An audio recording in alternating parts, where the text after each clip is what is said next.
I'd like now to introduce our third speaker, Gary Maunakea IV. He co-founded the nonprofit WCRC and, most important to all of us, Mao Organic Farms with his wife Kukui, who is also here this evening. He is the Farm Operations Director at Mao Organic Farms. Please help me welcome Gary.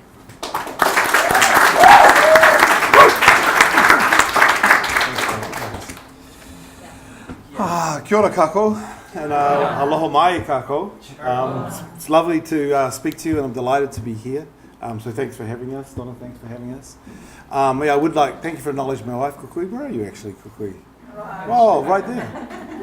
So 90s graduate, 93 and 99 was it? The 90s were a blur. Mid 90s for me. So sociology, I'm an organic farmer and I graduated with a political science degree. Yes. 1995, went back in the 95 was the economy, as it is now it seems, is a deja vu over again. The economy was terrible. I ended up working on a tugboat in Ala Moana Harbour. So went back to college and got my graduate degree at Manoa as well, in the political science department. But I wanted to share things about my time there. I think, and Kukui's time at West Oahu incubated everything we do now.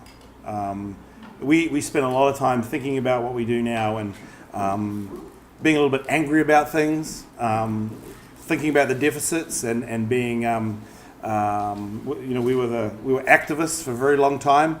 And then something I think evolved with us, and we decided to parlay, I guess, all the experiences we've had into something that'll concentrate a little bit more on assets and opportunities.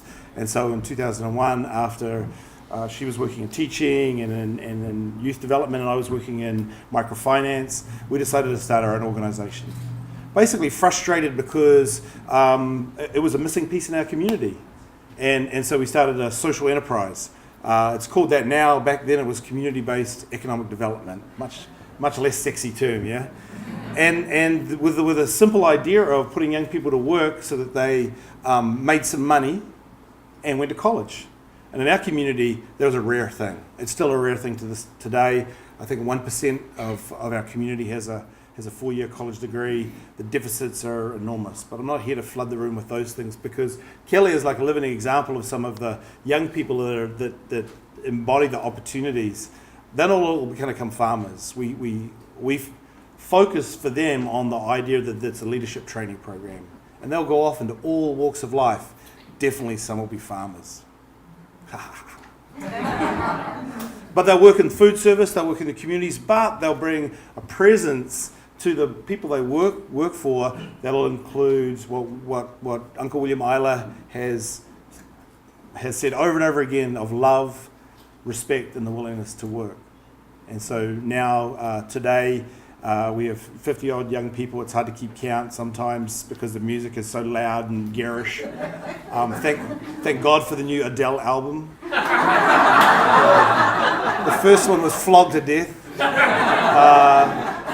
And so there's 50-odd young people. Now there's an awai seeping back into the schools and going into four-year college and more. And so Mainet Benham is here, who's one of our good friends and mentor, and Hawaiian Studies has been a wonderful resource for young people. We, in fact, graduated our first person a year or two ago, Kaui Sana, who's now actually a farm manager, native Hawaiian, organic, 26-year-old organic farm manager. On top of that, we're making money. So I didn't look at the books today, but I did yesterday, as you will when you're an entrepreneur, and I think we're going to hopefully end the year making about $730,000 or $40,000. This is when some of the conventions, this is when some people in Hawaii still say farming won't work in Hawaii. Now, we're a funky organization, man. We're really funky. We're a non-profit. For a start, people are like, that's not a real farm, is it? Well, the 21st century holds a lot of opportunities for people to do things in new and different ways. Ulupono Foundation is an initiative as a total embodiment of that.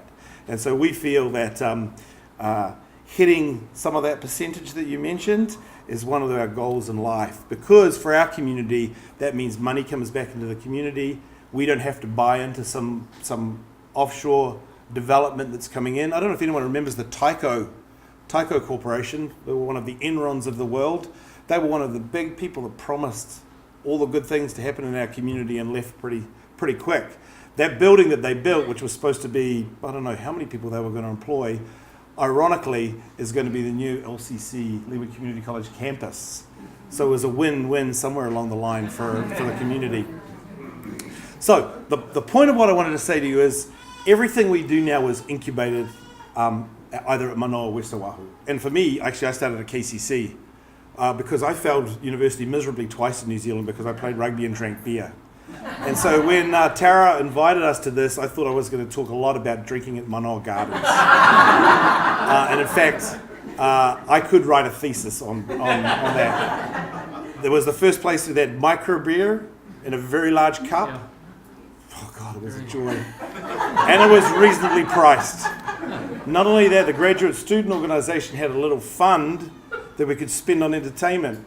So we had the best Hawaiian musicians playing every Friday. Pichello played, Carl Crater Boys. Man, those are good old days, yeah?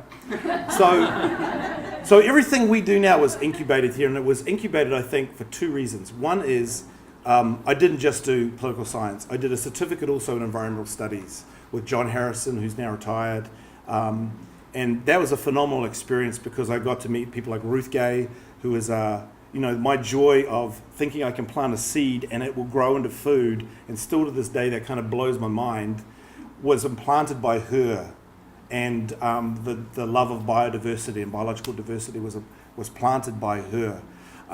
Other people in the political science department, like Ira Rhoda, who passed away sadly at a young age, was a gadfly, and he said always question things. He was on Kamehameha schools all the time in the 90s. But he also had a vision too. I don't know if anyone's ever run into his book, Green Hawaii.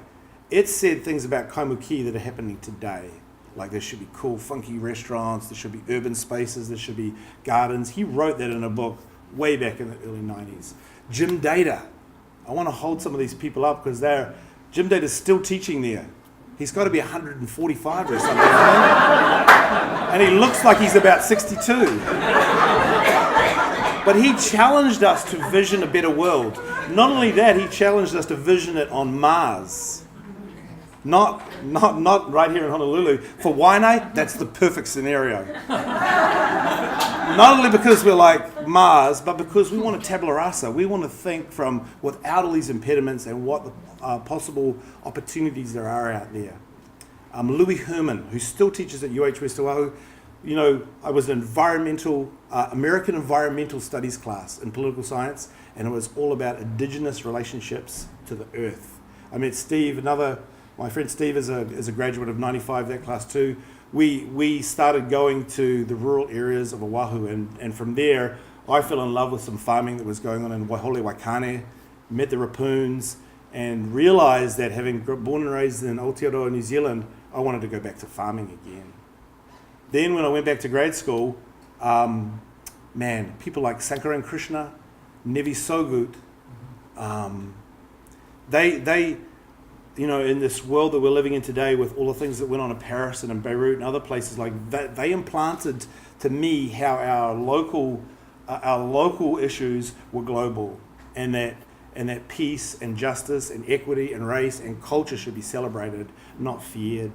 And Nevi in particular, he studied the very unpopular topic of transmigration and border crossing and refugees, and we're living in that situation today. He's probably one of the more important people you have in that social studies arena there. So I want to hold the University of Hawaii up. It's an amazing space for interdisciplinary work. I got to do things that I didn't think I would do. I finally passed. It was the third time. I managed to get an honours degree, which is something they throw together because, I wouldn't say throw together, but they have 5 classes which you can sit down and argue with each other. Perfect. Yes, perfect. That set the marriage up right there, isn't it?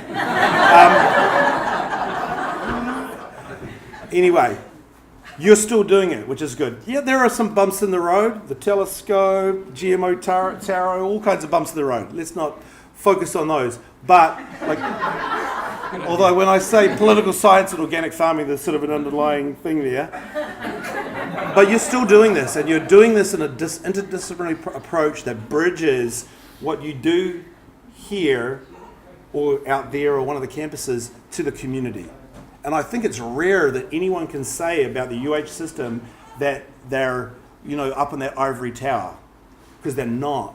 Mainet basically works 80 hours for us, I think. I don't know. She's everywhere within our organisation. As far as a board member, she's amazing. And she's your Dean of Hawaiian Studies. And now you're doing this at UH West Oahu. The campus is an amazing campus. Albie Miles, who's here, is forging a pathway to a sustainable community food systems degree, which other universities, the Berkeleys, the Harvards, all of these campuses are looking at and trying to start themselves. That's happening here with you and your colleagues. So it's a fantastic time. Donna, yes, isn't it? We're going to get funding and we're going to send more. We're going to send more kids to these campuses, many more kids to these campuses from the rural areas. So it's an exciting time. So mahalo for you guys for being here.